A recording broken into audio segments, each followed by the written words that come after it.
Welcome to the first public meeting of UKIP in Sovereign Harbour, and the second of a series of public meetings we're running for the European elections, which will be May 22nd. Tonight we have Diane James, an EU candidate for UKIP in the South East region, and Nigel Jones on the list of 10. South East region is the largest region in England for the European elections, and there are 10 seats in the European Parliament, and UKIP of course have put forward 10 people. The other regions are far smaller than that, and this is the area which is the strongest for the UK Independence Party in the South East of England. I'd like to call upon Diane James to say a few words.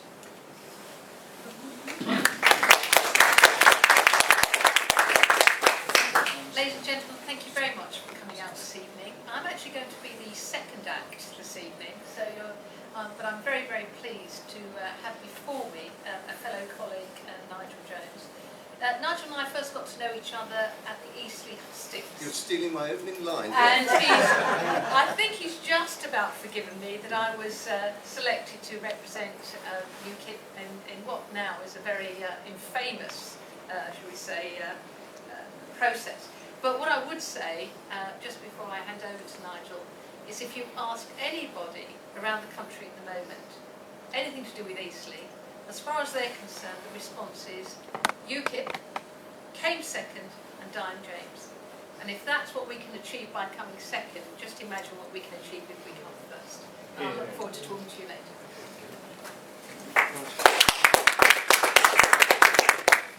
Thank you, Diane. As I just said, Diane stole what was going to be my opening line, which is that I first had the pleasure of meeting Diane. I don't remember the exact date, Diane, but it was almost exactly a year ago, wasn't it? In a much dingier, I have to say, venue than this. It was the Railway Club at Eastleigh, and Diane and I and Ray Finch, who some of you may have seen or heard this afternoon at our other European meeting, were among 5 candidates shortlisted for standing in the Southern by-election caused by the rather embarrassing indisposition of Chris Hume, who was called away by no less a person than Her Majesty the Queen to spend some time with her. This was an occasion. It was a wet, horrible February evening. There were probably about as many people there as there are tonight. Yet Diane, who was selected the next day by the NEC, myself and her were the lucky ones to go forward, she, quite rightly, was selected over me. She is, as those of you who have heard her or seen her on the television know, one of the real, genuine stars of the party. She is a living refutation of the charge that's so often made that we're a one-man band, that it's only Nigel Farage, and no one else. Diane, she was born to the role, and she's just one of them. There are lots of others, ladies and gentlemen. I've seen them myself at meetings who are convincing, at least as convincing as any of the politicians from the other 3 old parties, who have taken this party on a huge journey, and most of the major steps of that journey that has brought us to where we are today have been taken in an incredibly short time. In fact, since Diane made such an impression not only on the voters of Eastleigh, but on the whole country in that election. I know she won't mind me saying that she caught a wind. She helped to make that wind, but she caught a wind. A wind, a national wind that is moving and has blown in our direction, that has brought us a membership of getting on, I think now, for 35,000, when all the other parties' membership is in steep decline. Why is this? It's because we're in tune with the great majority of the British public. They might not all be UKIP members yet, they might not even vote for UKIP, but there can be no doubt that we are sailing with that wind. I have spent most of today for my sins in a TV studio doing a silly game show in which I'm sort of the resident historian. And one of the questions I was asked was, who led the peasant revolt in 1381? And I said, well, it was Wat Tyler. But then I thought, we're seeing today another sort of peasants' revolt, aren't we? We're not all peasants, of course, but we are seeing a very definite national momentum against the way that this country is going, and we want to change. I'm speaking, and I'm indeed standing, though albeit on a lower place in the ladder than Diane, in the coming European Parliament elections. The European Parliament elections, ladies and gentlemen, is a convenient fig leaf which the European Union puts up to give a democratic facade to this profoundly and fundamentally undemocratic organisation. Because I'm a historian, because I have interest in this, I have studied the roots of the European Union. And although it affected to be one thing on the surface, all the time, underneath, for the last 50 years or more, there's been a secret agenda going on. Increasingly, the Eurocrats themselves are open about their intentions and open about what that agenda is. Quite recently, Viviane Reding, European Commissioner, and in line probably to be the next President of the European Union following the sad end of the term of Signor Barroso, the current President, said in terms, although she's not been elected by anyone, she comes from probably the smallest, or one of the very smallest states in the European Union, Luxembourg, she has the arrogance and the gall to say that she can dictate to us that we are heading in one direction only, into the cul-de-sac of a United States of Europe, USE. Now that phrase, I think, is a nod towards the other United States, the United States of America. But there's a great difference between that great country and the fake country that they're attempting to construct in our continent. The difference is that the United States was made from the ground up by the efforts and by the blood of the people who lived there, by the people who've gone there to seek a new life and a new way of doing politics. The European Union, in total contrast, is a construct dictated from above. The people who made it, probably understandably, had seen the continent devastated in the 2 world wars, and they wanted to make sure that this didn't happen again. But not having any democratic background, not having a history of parliamentary democracy, as we are lucky enough to enjoy in this country, they didn't really know how to go about it. The only way they knew was for the elite class to impose their vision of a united Europe on the peoples of Europe, whether those peoples wanted it or not. And the easiest way to get that done, they thought, was to do it by stealth.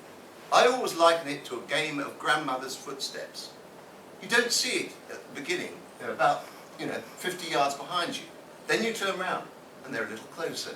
Then you turn around again and they've moved even closer. And now the monster is actually breathing right down our necks, and there can be no doubt that grandmother is about to swallow us up. Britain, I'm proud to say, is ahead of the game and is leading a continent-wide revulsion against this game of grandmother's footsteps that is locking us into an undemocratic, bureaucratic and unwanted monolith superstate. UKIP is leading the way. The EU, in its manifestations elsewhere in the continent, is calling forth ugly reactions. The imposition of the euro, and be in no doubt that the euro was not an economic project, it was a political project. It has beggared the southern half of our great continent. In Greece, in Italy, in Spain and in Portugal, it has produced absolute social chaos and dislocation, unemployment. Unemployment among Spaniards, ladies and gentlemen. And if you go along Brighton seafront, for example, you often think that you're in Alicante. You hear nothing but Spanish among the kids around you. Unemployment in Spain among the under 25s is 50%. This is a lost generation. Spaniards are now seeking their future in South America, most of them, but also in Britain, because their country has been beggared and ruined by the imposition of the euro. And instead of pausing and looking around them and seeing what they've done, the Eurocrat politicians' only answer is to press on faster and further, and again without consulting us. So the European elections this May is one way where we can make our voices heard. UKIP is a moderate and common sense party, absolutely standing firm in the traditions of British politics. We are not a racist party, as some of the Eurosceptic parties are abroad in Europe. We are not extreme. We do not hate immigrants. We do not hate people because of the colour of their skin, or because of their religion, or because of what language they speak. Indeed, Britain has welcomed those sort of people for years and years and years. But what we are protesting about is illegal immigration and a massive tide of it that is being brought to our shores without any consultation or without any heed of what this is doing to the social fabric of our cities in particular. The floods that have recently devastated our country show that we have been neglecting our own backyard and pouring out largesse on other countries that some of them do need our aid. I'm not talking against foreign aid at all, but some of the ludicrous things that millions and millions of pounds have been spent on just beggars belief. For example, we have, and I hope you're not going to laugh too much at this, we have commissioned a study of the flatulence of cows, not in Britain, where there might be some justification for it, but the flatulence of cows in Colombia, because Colombia is a meat-producing country. What on earth are we doing, ladies and gentlemen? Have we gone completely bonkers? Cow farts in Colombia, and we're spending money on that. I mean, that's the absurd, and you can laugh about it, but it is a serious problem. It is not funny. What the EU has done to this country and what the EU has done to Europe is not funny. I'm not remotely amused. I've never stood in an election before. I am not a Europhobe. I have a half Austrian son. I spent 7 years of my life living and working in Europe. I speak 2 other European languages. No one can accuse me of being a little Englander. But I hate and I loathe the European Union and what it is doing to my country and to my continent. And I want to stand up and do something about that. And I want to explain and arouse electors here in Eastbourne and also in the wider country and show them that what has happened up to now can be reversed. We can stand against this. This is our democracy. This is our country. We can't throw away our democracy, and we cannot let them steal our country. So I would ask you, and I can't do this alone, Diane can't do it alone, Nigel Farage can't do it alone, and everyone else who is standing for UKIP, either in the European elections or in the parliamentary elections a year later, can't do it. We do need your help in that effort, and it requires nothing more than a vast national effort to do so. I want you to try and convince your family and your friends that the danger, ladies and gentlemen, to our democracy is great and is increasing. That there is a political class running our affairs with very little experience of the outside world, very often with financial reasons to be committed to the European project. I'm thinking now of Mr. Clegg and his Liberal Democrats, who are the most EU fanatical party in Parliament, and they of course include our MP Stephen Lloyd in Eastbourne. I'm also thinking of the party which laughingly calls itself the Conservative Party. Evelyn Waugh, the writer, when asked to support the Conservative Party, said he wouldn't do so because they hadn't conserved anything. And that was about 40 years ago. Have they conserved anything since? No, indeed, ladies and gentlemen. The chief villains in the Euro story are not the Labour Party, as it happens. Labour did at least give us some sort of false referendum back in 1975, although the prospectus we were sold was a false one. We were told that this would have, that joining what was then the European Economic Community would have absolutely no infringement of our sovereignty at all. Well, we see now how much of a lie that was told by the supporters of the EU as it then was. But that was the Labour Party who at least gave us that voice. The Conservative Party has been instrumental in every step of the way in the game of grandmother's footsteps. They are the ones who signed the Maastricht Treaty. They are the ones who signed the Single European Act. They are the ones who've been complicit in the step-by-step abandonment of our sovereignty.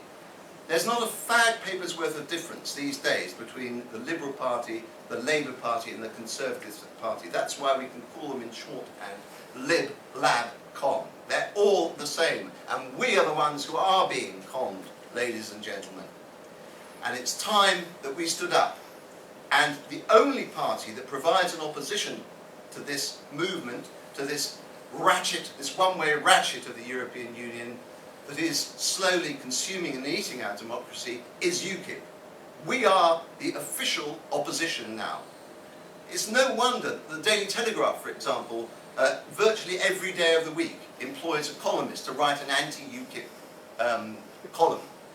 They are worried. They are beginning to panic. They see that figures like Diane achieved the biggest ever UKIP vote in Eastleigh a year ago.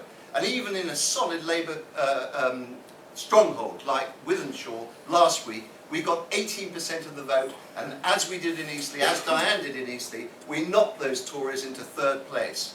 We are now in the opposition to Labour in the north. Anyone who's disillusioned with the mafia-like client state of Labour in the north knows where to vote. They're not going to vote for the Tories. The Tories are absolutely dead in Scotland. They're dying on their feet in the north, and it won't be long before the rot spreads to the south and they start losing support here too. They cannot possibly win in Eastbourne. They've lost control of the council, they've lost control of the parliamentary seat. They're on their last legs. I was told tonight by our chairman, by Alan Ticehurst, an extraordinary, astonishing figure. Brighton and Hove, which is a city, biggest city in our region with around 250,000 people, has 2 Conservative MPs out of its 3 seats. Ladies and gentlemen, do you know how many members Brighton and Hove Conservative Association has? The combined 2 associations, 150. Brighton and Hove UKIP has 156. We are on the up. We are the party of the future, and we are the party who, thanks to you, and I appeal to you to get more people in, get more people involved. We've had 2 fantastic, or having 2 fantastic meetings today. We are the future, and we are going to win. Ladies and gentlemen, thank you very much for listening.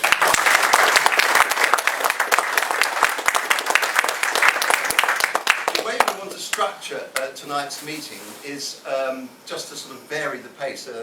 You don't immediately listen to another speech by Di. Fantastic, though I know it's going to be, having heard her so often.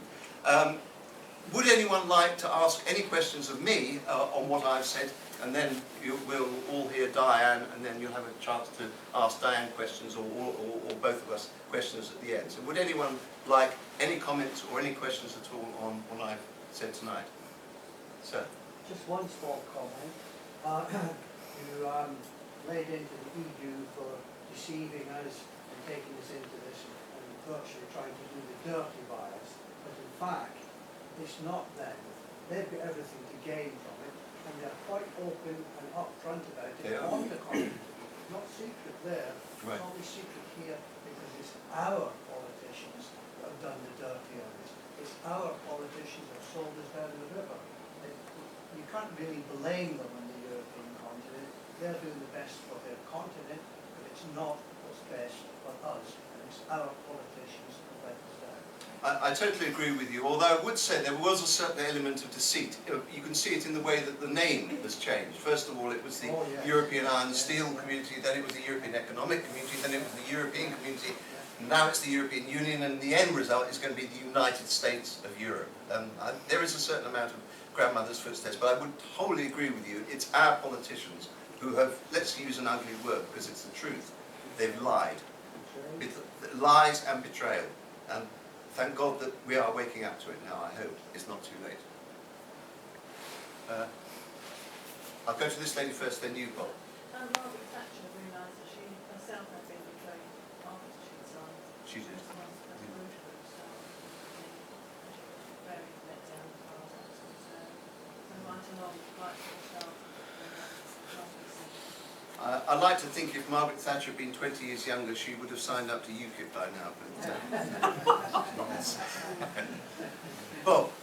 I can almost guarantee that she would have done. Bob Newman and Mrs. Thatcher. God bless you. Firstly, just on a matter of fact, I think the youth unemployment in Spain now is actually 54%, rather than 50%. You were very gracious to the Spaniards on that. Also, it is the pensioners in Spain who are now keeping the young and the rest of the family together in any form of sense at all, before a complete collapse of society. Which brings me to the point which I want to ask you about, and I'm very concerned about what's happening in Ukraine. Yeah. My heart goes out to these poor people who are being shot dead in the streets by these thugs who call themselves the government of Ukraine, because I have no objection to them joining the economic European community. What I do object to is us having to remain a part of it when it clearly is not in our interest. Yeah.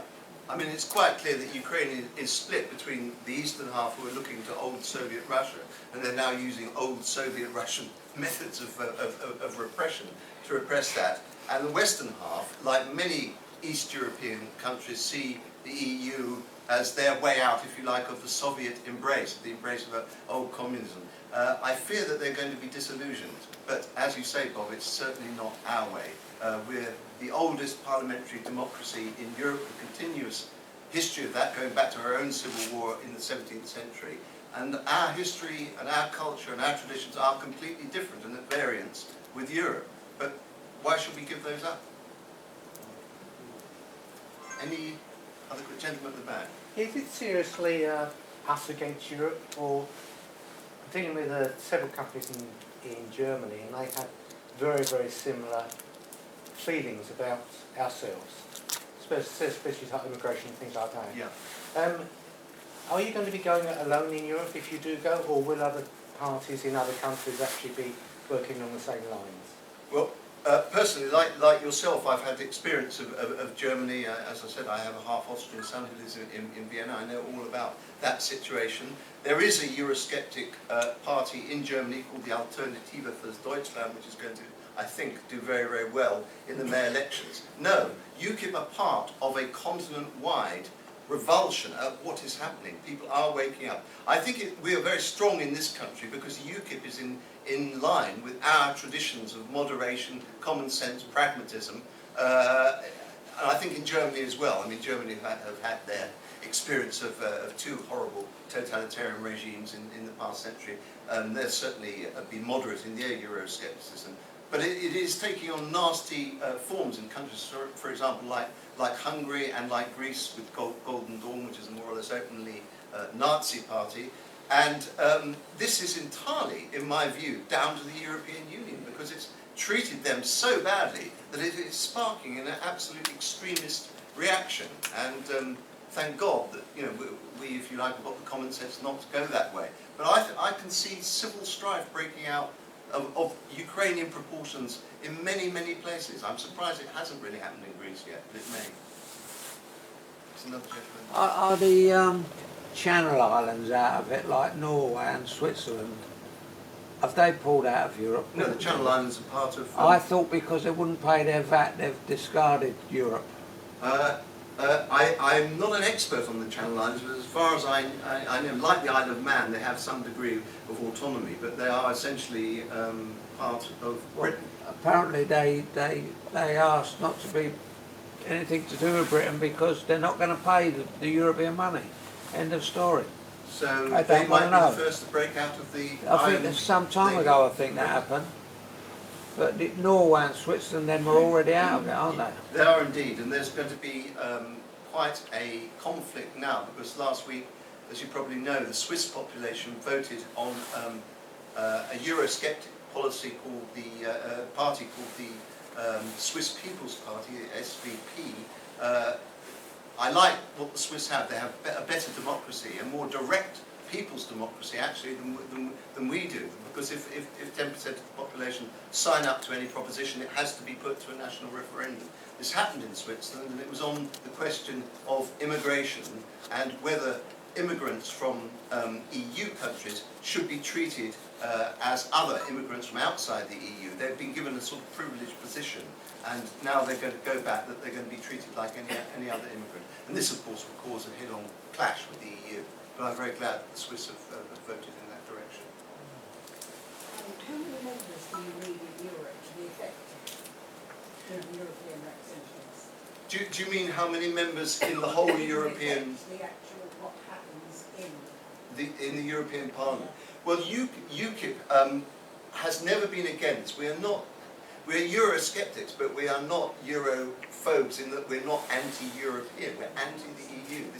People say, oh, it's the anti-Europe party. We are not the anti-Europe. We are pro-Europe in the sense that we are the ones who are sticking up for European values. I wouldn't like to put a number on it. I would say that this election, according to the opinion polls, is going to deliver the most Eurosceptic European Parliament in its history. I think that's right, isn't it, Diane? And we will cooperate with moderate, reasonable other Eurosceptic parties, as we have done up to now. And so all I can say to you is, especially those of you who might fear that, because this is a specifically European elections meeting, those of you who might fear that you're going to say let the Liberals in if you vote UKIP, or let Labour in other parts of the country if you vote Europe. Increasingly, if you vote UKIP, you will get UKIP. Now we are no longer a wasted vote. We are no longer a voice in the wilderness. We are going with the grain of the rest of, not only the rest of Britain, but in my opinion the rest of Europe as well. And you need to vote with the courage of your conviction, because really it doesn't matter if you let Labour in or if you let the Lib Dems in, because increasingly the government isn't in Westminster, it's in Brussels.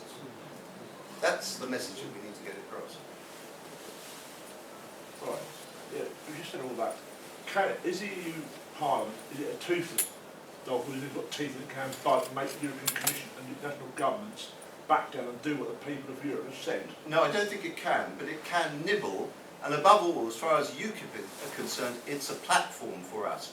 I think one of the reasons that Nigel Farage has got the national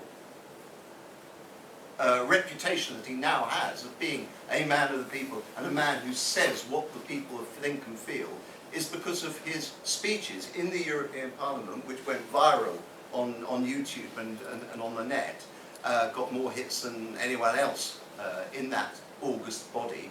And therefore I see the European Parliament as a platform and as a way of making our voice heard in Europe. But if you look at it, the key decisions will still be made by the unelected and rather shadowy and rather sinister men and women in Brussels. One question, sir. When Ted Heath took us into the EC, was there a clause put into that agreement that we could come out? And I think it's clause 25 or clause 50. Well, it's now called Article 50 because it's changed in the years. Okay, whichever one it is. Yeah. Will that allow us to come out of the EC? Officially it will. It has to be invoked. We have to give, as it were, notice that we're leaving, that that's the intention to leave. It's never ever happened. No country's ever done that. So it's sort of on paper. We don't know what would happen in reality. But that right still exists. But I suspect that they'll take that right away quite soon, and we'll be locked in, and they're short of a revolution. Yeah. So that's why, time is short.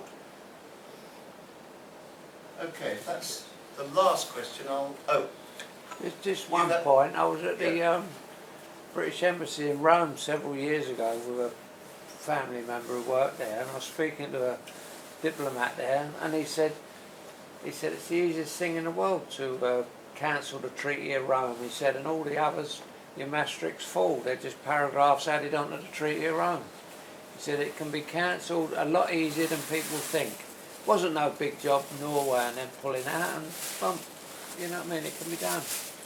I have to say, the EU, when it comes to legality and laws, they make up their rules as they go along. When a referendum is forced, as we saw in Ireland, as we saw in the Netherlands, as we saw in France, they either make the country vote again and again until they get the result they want, or they ignore it, or they change the treaty slightly, change the name of the treaty and push it through anyway. That's been true, but Switzerland pulled out, Norway pulled out. Switzerland was never in. Yes, Switzerland was never in, and nor was Norway. And Norway has had several referendums. The Eurocrats have tried to bounce them in, but the Norwegians are stubborn people and they voted the right way. Okay, so I'd like to introduce Diane James, everyone, who needs no introduction.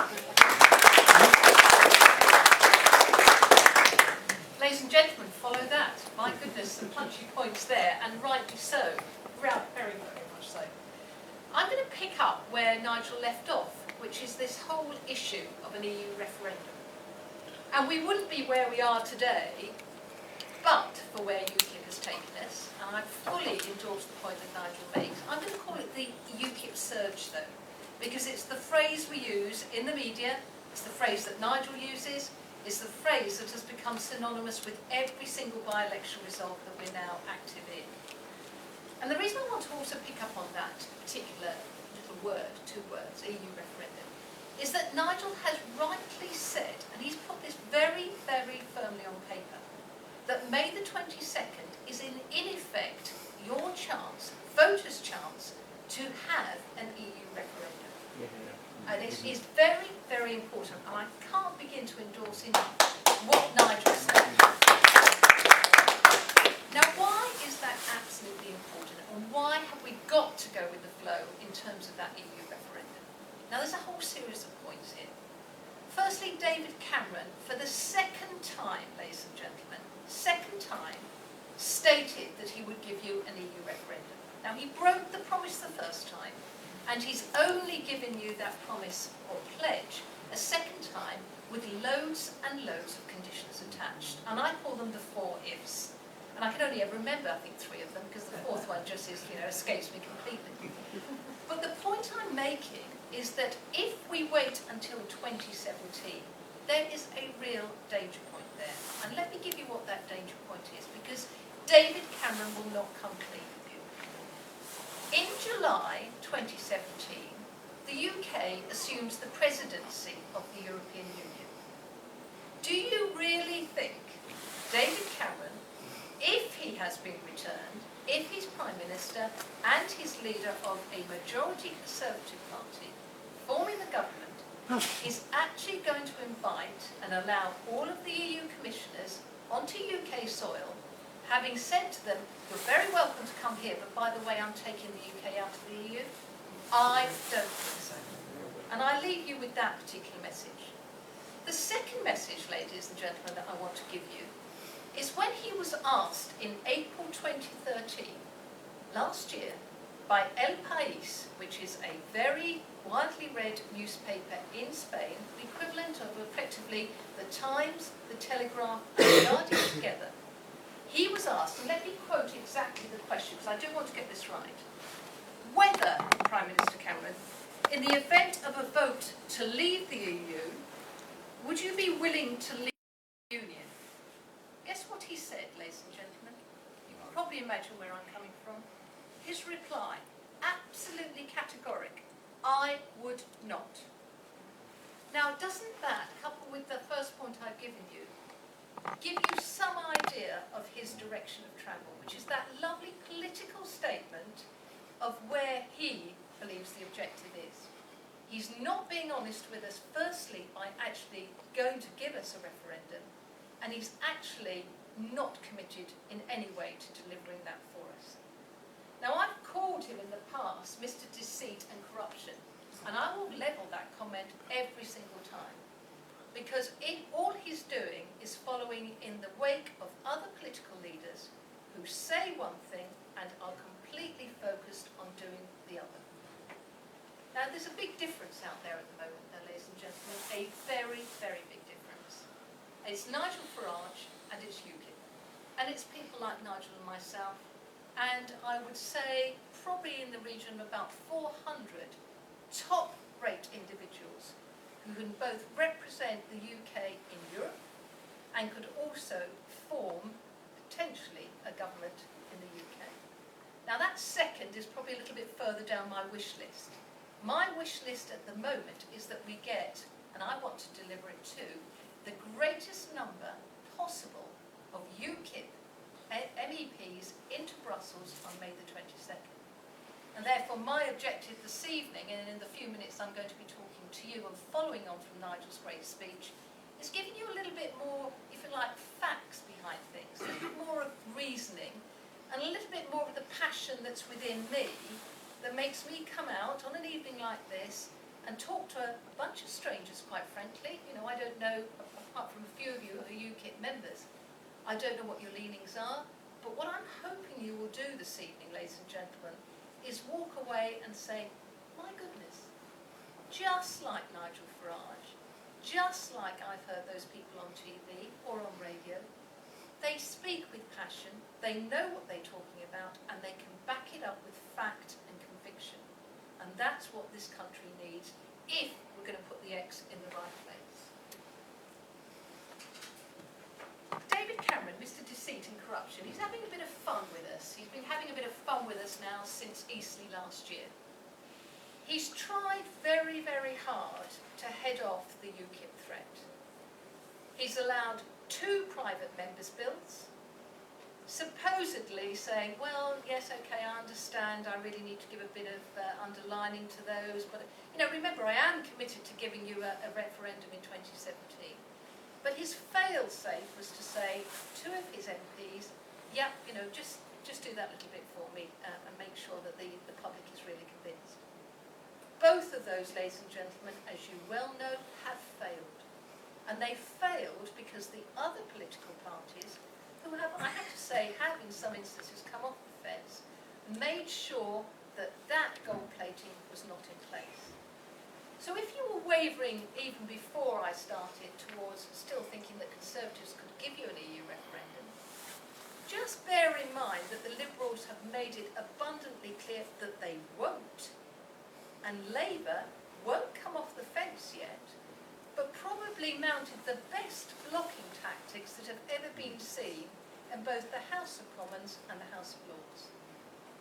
Now, Nigel, bless him, has challenged Labour to say, okay, show us what you're made of, show us that you're committed to a referendum, and let's fight this clean up until 22nd of May and also going up to the general election.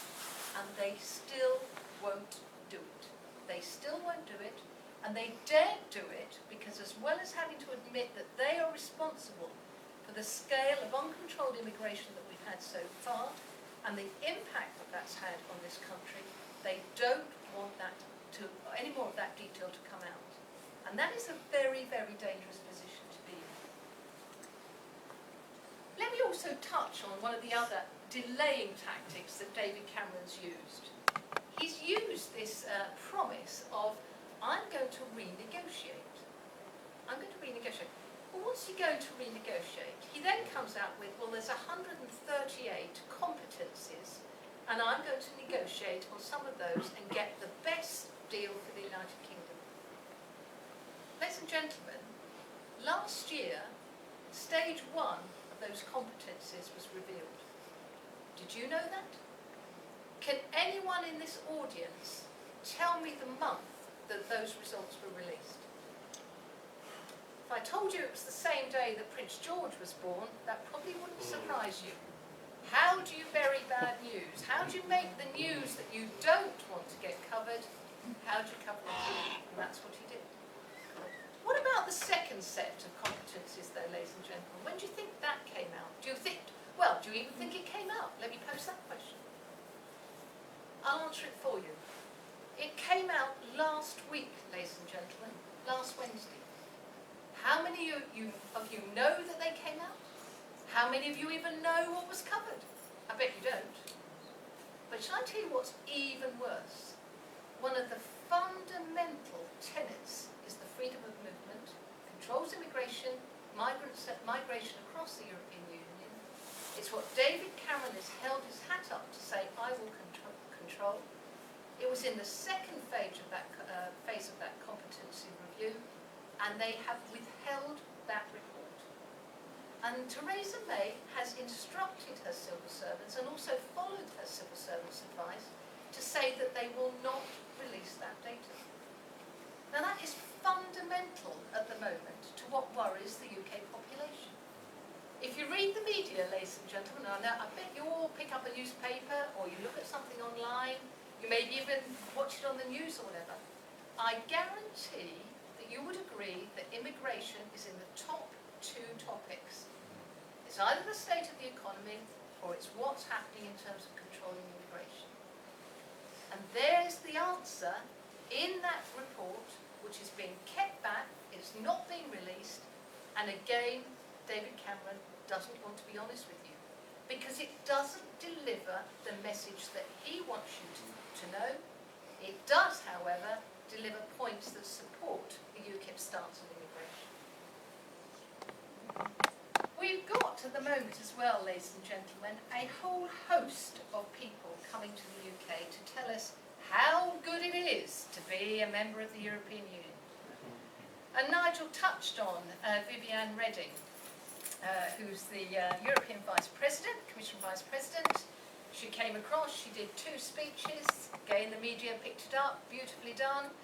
And yes, she quite rightly nailed her colours to the mast, United States of Europe. But she was following a very, very interesting trend.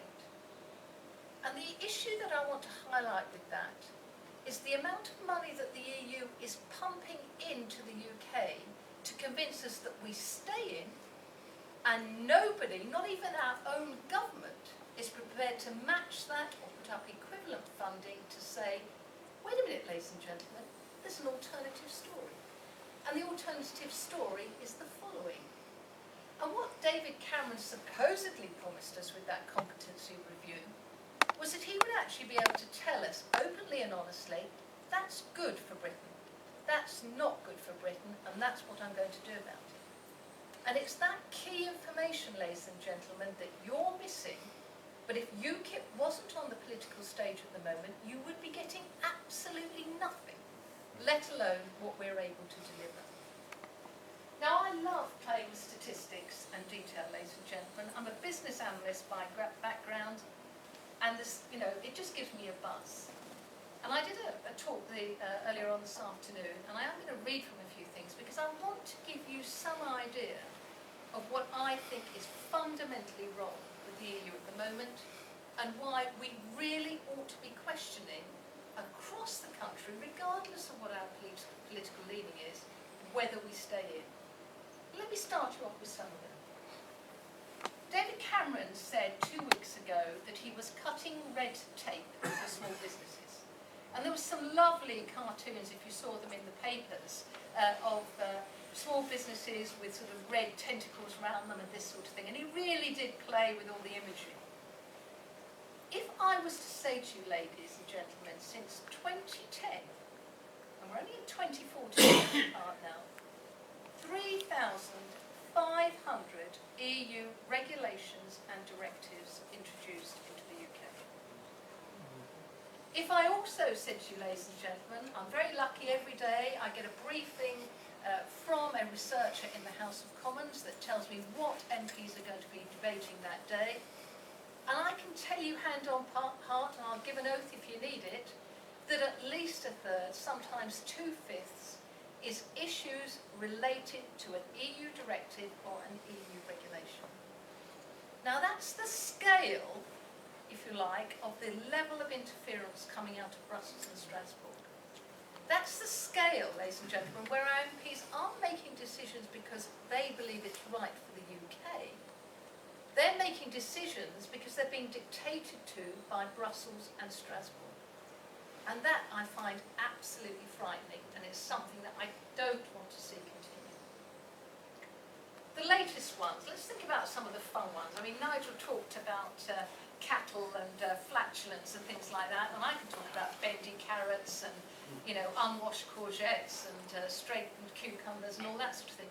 That's the fun side, if you like. That's where we can poke fun at the EC. But what I don't think is funny is when they turn around, as they did 10 days ago, and said to us that they wanted to double our benefits. And the example that was given, this is absolutely true, I'm not telling you anything that's not already there. Our government has been told, or guided at this stage, it eventually will land up being an instruction, you will double your dole. So all that work that the current government, whether we agree with them or not, has done in terms of trying to bring our welfare benefits system under control, there's the EC meddling again, and telling us instead of £67 a week for job seekers allowance, it's going to be 138. But where do we get the money from, ladies and gentlemen? Just think about that. Where do we get, if we try to take money out of the welfare benefits system, where do we suddenly find it to put it back in? And should we be doing that? Because the EU, the EC, tells us we should. Not because our government thinks it's the right thing to do. The one, ladies and gentlemen, though, that really, really gets my goat, and I mean this in a big way. In 2013, the UK paid in £16.6 billion.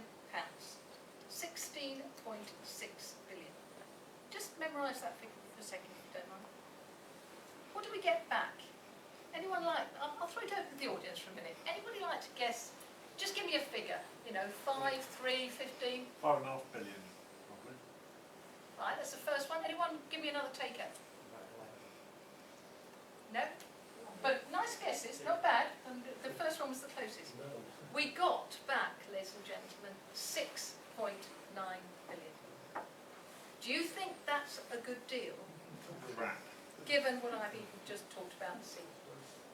Now you couple that point, ladies and gentlemen, all that money the EC's taken out of the UK budget, it's money that could have stayed here, it could have been invested here, it could be funding projects here, it could be doing all sorts of things, and instead it goes over there, and then the story gets even worse. We've got a degree and a level of corruption in Europe now, which is beyond anything that I think the mafia could have done in Italy, even if they hadn't even been in the EU.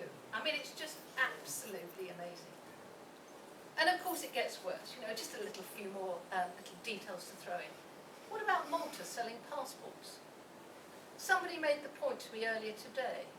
They'd recently been to Malta, they'd gone to a particular beach, and on the trip in the taxi cab, the driver had said to them, well, this is actually where we try to keep secret, because roughly 500 immigrants a day arrive from Africa.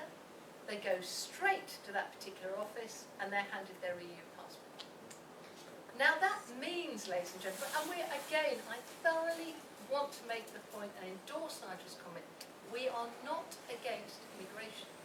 But what we have said is we are not the basket where everybody comes.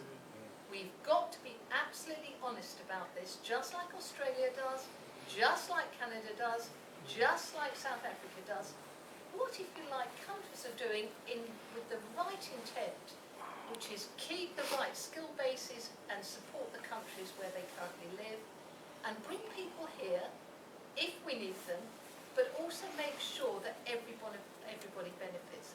Don't just keep having a one-way street. So, ladies and gentlemen, where do we go from here? Where do we go from here? Well, let's just start finishing with a few, very, very clear messages. Vivian Redding, bless her, we're definitely going to have to give her honorary membership of UKIP. There's no doubt in my mind. She did the best sales pitch for being a member of UKIP and for voting UKIP in the 48 hours she was here that I think I've ever heard. And why did she do that? And what did she say?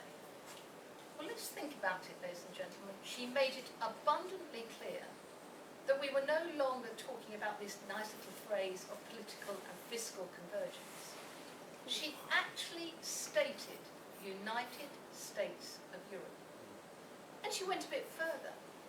She explained a single government system, a single benefit system, a single defence system, a single monetary system.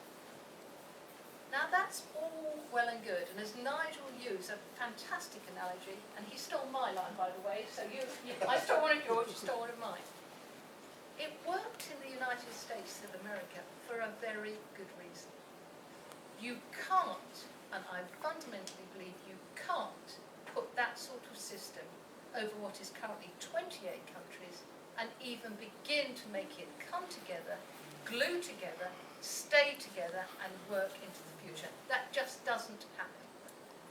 So just bear that in mind the next time one of the EC commissioners, one of the vice presidents, or even an individual who represents some great big business. You know, in my sights at the moment is Goldman Sachs. Very, very interesting. If you ask them for an opinion on the EU, absolutely pro-European Union. If you dig down a level, how many Goldman Sachs employees make a hell of a lot of money out of EU membership? And what I'm therefore highlighting, ladies and gentlemen, is the degree of vested interest that this country is up against, which will keep us in the EU if we're not careful. I'm very grateful, ladies and gentlemen, that you've sat and listened to me for a few minutes. But I am going to leave you with that one very clear message, please. On the 22nd of May of this year, I don't know whether it's 95 days anymore. I'm not using the Liberal Democrat calendar. I'm using the UKIP one. But we need an awful lot of votes, a lot of crosses against the UKIP candidate, the UKIP party on the ballot paper. And it's people like you who sat and listened to myself and Nigel, who hopefully will go out and say, do you know what I heard at the yacht club that evening? And actually I've checked it out and she was right, or he was right. And you'll talk to somebody and they'll pass that message on. And if we can achieve what I believe is needed as an absolute breakthrough on the 22nd of May, then it sets us up absolutely for a good outcome in terms of an EU referendum. And it'll be forget David Cameron and his empty pledges. It will just be such a big message coming through loud and clear that it's got to happen, and that is what is required. So ladies and gentlemen, I'm going to leave you with that and ask, vote UKIP on the 22nd of May and make sure you get everybody you can possibly think of to do the same. And give this country a chance, because if you don't give it that chance, we're just going to be a basket case in a basket case organisation.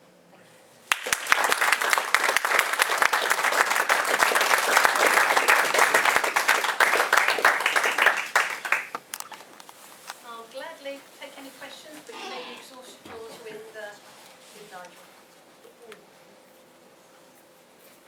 Yes, sir. Is your ultimate goal to actually come out of Europe, or to amend Europe to the point where it's acceptable?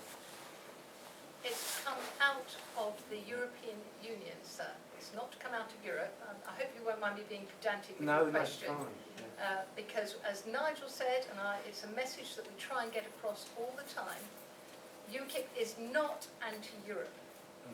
It is pro-Europe in terms of we don't want to cut ourselves off, but what we don't want to be is tied into an organisation which is fatally flawed, which doesn't have a democratic mandate from the people for the UK to stay a member thereof, and that people within the UK need to have the option and an honest appraisal of all the information to decide where the future of this country lies.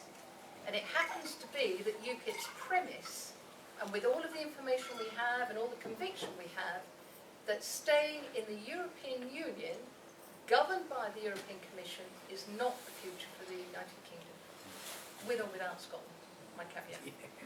Can I just add something to that point of Diane? We're going to hear a lot about reforming and negotiations. It is fundamentally unreformable. When we, Britain, joined the European Union, it was, if you like, putting Christopher Wren building on foundations laid by Le Corbusier or some other modernist European architect. It just didn't work. It was already set in stone. The fundamental, undemocratic columns of the European Union were already there. It was too late to change anything. Progress in the European Union has always been one way. It's a one-way street, not a two-way street.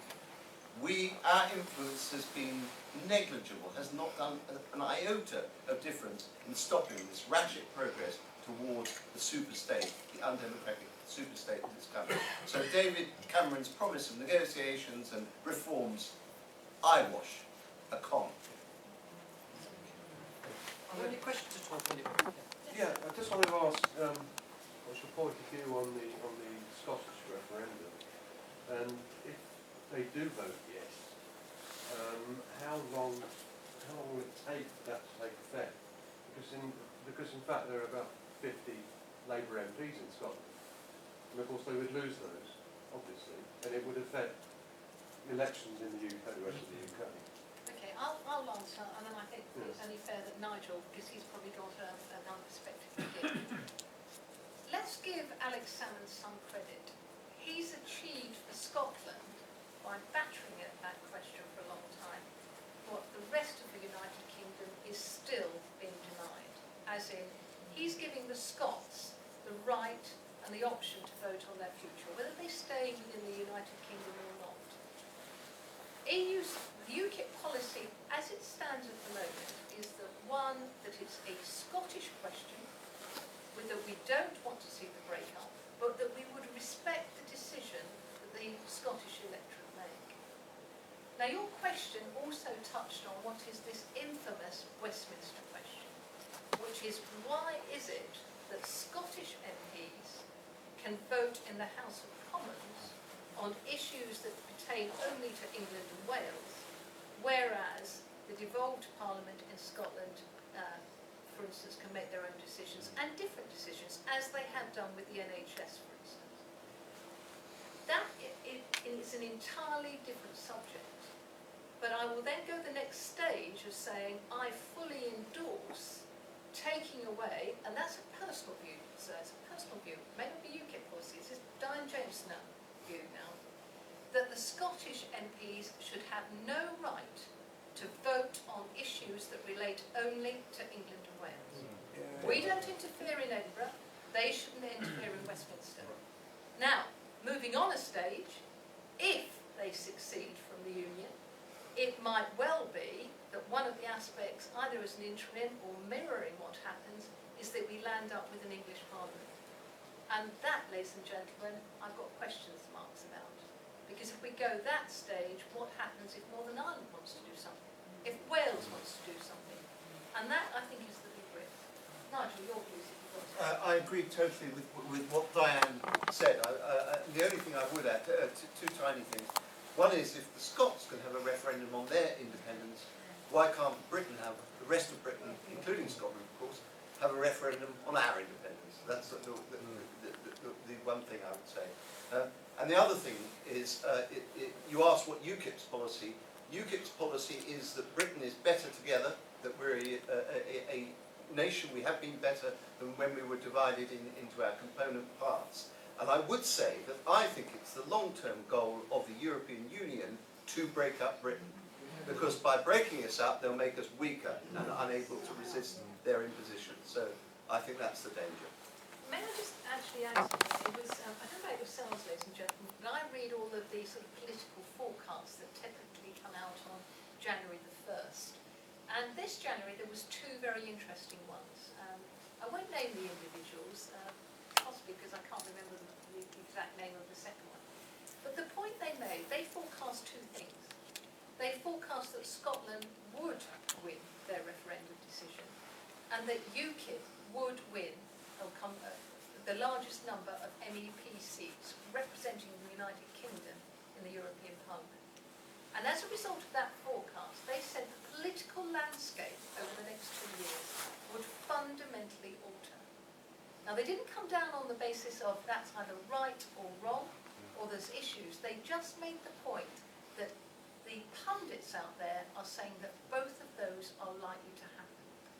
And I think that's a very, very interesting barometer from politicians, from technocrats, if you like, as to what is happening with the political scene here in the United Kingdom. And of course, if it all bears out, it's very, very good news for UKIP in terms of representing the country in Brussels and Strasbourg. So there we go. Yes, sir. Just a small point. Normally in big issues like that, the bookmakers are right. Scotland to win 7-2. For the nose, it's 7-1 on. Really? Yeah. I haven't checked. They're not often wrong. And I don't do online betting. So Ladbrokes are not often wrong. Will you bet up down the market, down the square like we'll do? Did everybody take that tip, please? So with the book, isn't it? Still better than the back. back. If Scotland scedes from the UK, we've got to reapply for membership of the European Union. But doesn't the same apply to the UK, because we're no longer the same nation or nations that came into the EU? Then we should have to reapply for membership of the EU. Well, that's not how Barroso has played it thus far. I mean, it's a very interesting point you're making. I think the way Alistair Darling and the No campaign in Scotland is playing it, and equally David Cameron down here in London is playing it, is what I call bully boy tactics, threatening tactics. Very much, you know, if you do this, it's going to be doom, gloom, you know, hell, and goodness knows what else. You know, no UK politician has yet actually reflected via leaks to the media or any form of other coverage, if Scotland does leave, does that bring into question the remaining, if you like to call it rump, I don't mean to be too derogatory with that comment, of the UK that's left and its continuation of membership of the EU. I don't think they want to face up to that question, and I go back to the point that Nigel makes. I don't even think that's negotiable. You know, that would be far too easier clause or exit that they would even allow to happen. Nigel, would you agree? I would absolutely agree. Yeah. Any more, ladies and gentlemen? Sir? It's not so much a question, it's, well, the gentleman at the back who asked about the legality of us leaving the European Union. And it is true that in the Lisbon Treaty there is, I don't know, Article 51 or 52, that we can apply to leave, providing we give 2 years' notice and various negotiations continue at that time. But that's a lot of nonsense, actually. That's absolutely nonsense. There are insolent dogs telling us whether we can leave or not. The fact of the matter is the legal basis on which we are tied into the European Union is the signing of the Treaty of Rome in 1973. That's the basis, no other. And we're as free as air to delete our names from that treaty, and then we're free. Of course, there will have to be a lot of adjustment, I understand that. But legally, there is nothing to stop us leaving. In exactly the same way, you've been talking about the Scottish referendum, in exactly the same way, the Scots, if they so wish, can leave the British Union. There's nobody going to stop them. Nobody could stop them. It's not legally tied in. They stay because they want to. And I hope that will continue to be the case. But just as the Scots can leave the British Union, nobody doubts that, so Britain can leave the European Union. It's as easy as that. And I know that they're trying to confuse us with different treaties. There is only one treaty, and that's the Treaty of Rome. All the other treaties, Maastricht, Nice, Lisbon, etc., they're all extensions of the Treaty of Rome. That's right. Yeah. And all we have to do is unsign the Treaty of Rome, and we're as free as air. And don't pay them that year. 9th of November 2013, I went to a Bruce Group meeting in London, and we had 7 very, very good speakers. And the point that they all came to, and I'm endorsing what the gentleman here has made in terms of his comments, is that David Cameron could go on the radio tomorrow morning and announce that the UK is leaving the EU.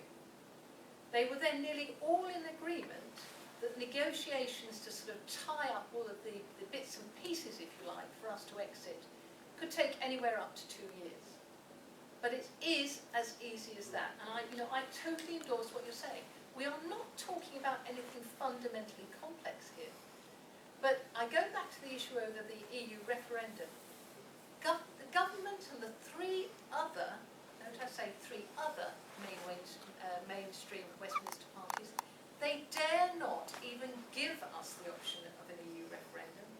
Because if that EU referendum reflected what the polls are saying at the moment, anywhere up to 73% of the population is going to say we want to leave. Now, if faced with that level of anti-EU feeling, government then cannot suddenly say, well, wait a minute, we're not going to invoke Article 50, we're not going to do X, Y, Z. They're scared stiff of taking us or allowing us down that route. So thank you.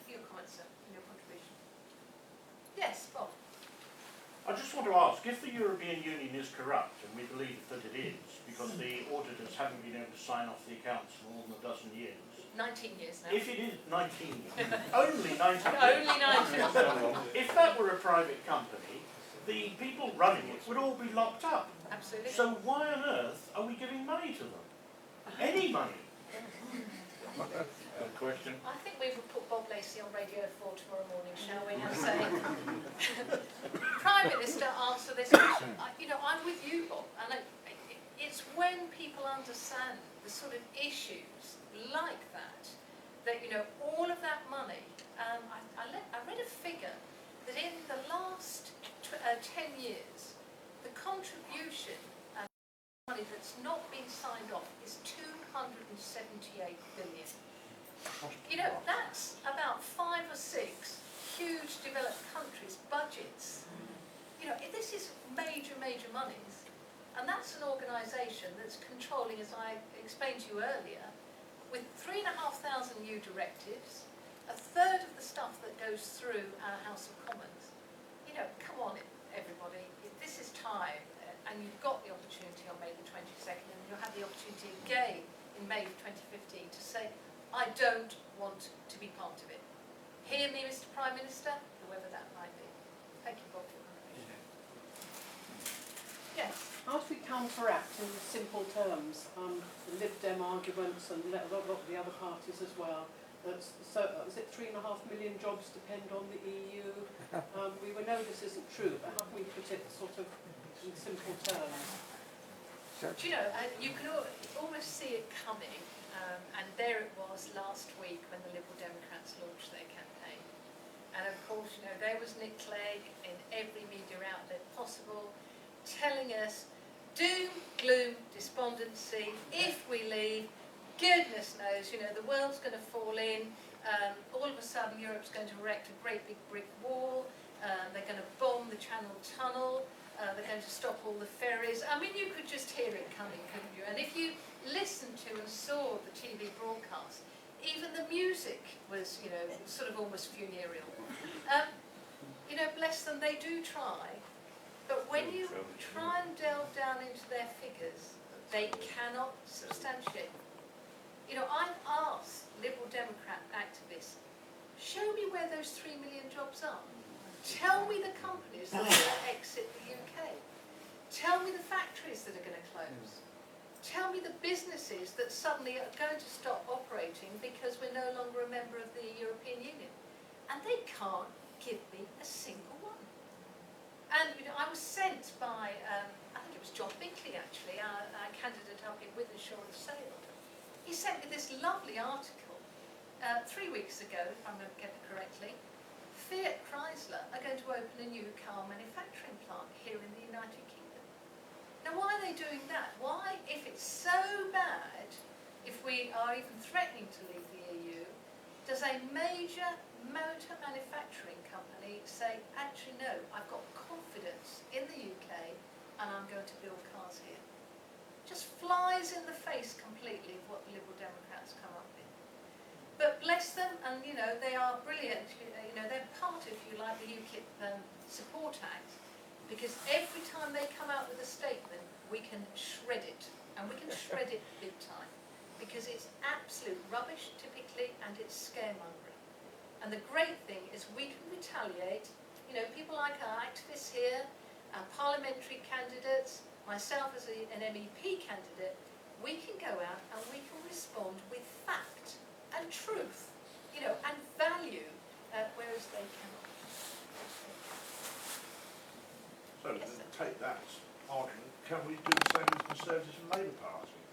Yes, we can. Yes, we can. And I'm just waiting, because it hasn't been launched yet. We haven't seen the Labour EU MEP campaign yet, nor have we seen the Conservative one. But I can tell you from experience, I've given, I think today is the 8th MEP speech I've given since the start of the new year. And I can tell you that at every single meeting, I can't actually see anybody here that I might think could be a mole, but in every single other one, I can see people who are quite clearly from the other political parties, and I know that what I've said is going back. and it's the same for all of my colleagues trying to become elected. So they're gathering information. I think at the moment they're gathering information because they're so scared of what we're saying, because they know that what we're saying is true, it is common sense, and we are consistent. They've got to try and retaliate with that, and they know that we can obviously tear apart David Cameron's renegotiation stance. Very interesting. And also today, Oh my goodness, we've got a hog. I read in the paper today, Bob Crow selling his own left-wing anti-EU party. Yes, and did you see today's paper? RMT is going to donate £25,000 to his MEP campaign. You know, doesn't that make you feel good? You couldn't get into London a week ago. You couldn't use the underground for 2 days. You know, whether you support what his people went out on strike for, but his organisation thinks it's good enough to send him to Europe, and here's a £25,000 donation.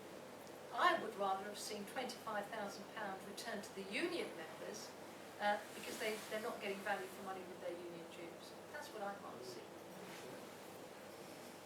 Yes. Again, can I just make a comment, Diane, about the 3 million jobs that would be lost? So the Lib Dems say, and Labour, I've been in this movement long enough to know that Labour do the same thing. 3 million jobs. Well, that should be tackled head on. And we can all see if we examine our trade with Europe, and we all have some knowledge of this. You all go to the shops, don't you? I go to the shops, I see plenty of Spanish tomatoes, Italian olive oil, French cars, everything you can think of that's made in the continent of Europe, they seem to be able to sell to us. What do they buy from us exactly? Somebody tell me, what do they buy from us?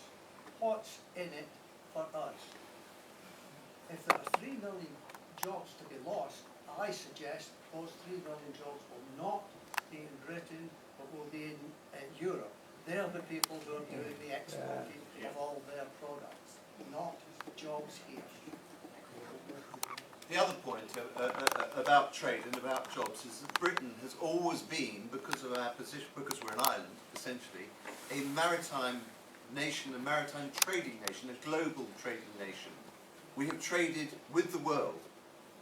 Churchill said to de Gaulle, if it comes to a choice between committing to you in France and the open sea, Britain will always take the open sea option.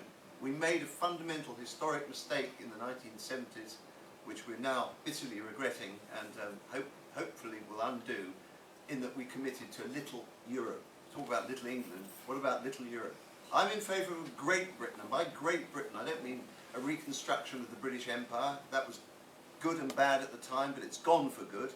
I mean a reconstruction of ourselves as a maritime, global, trading nation, open to the whole world, not to declining little Europe.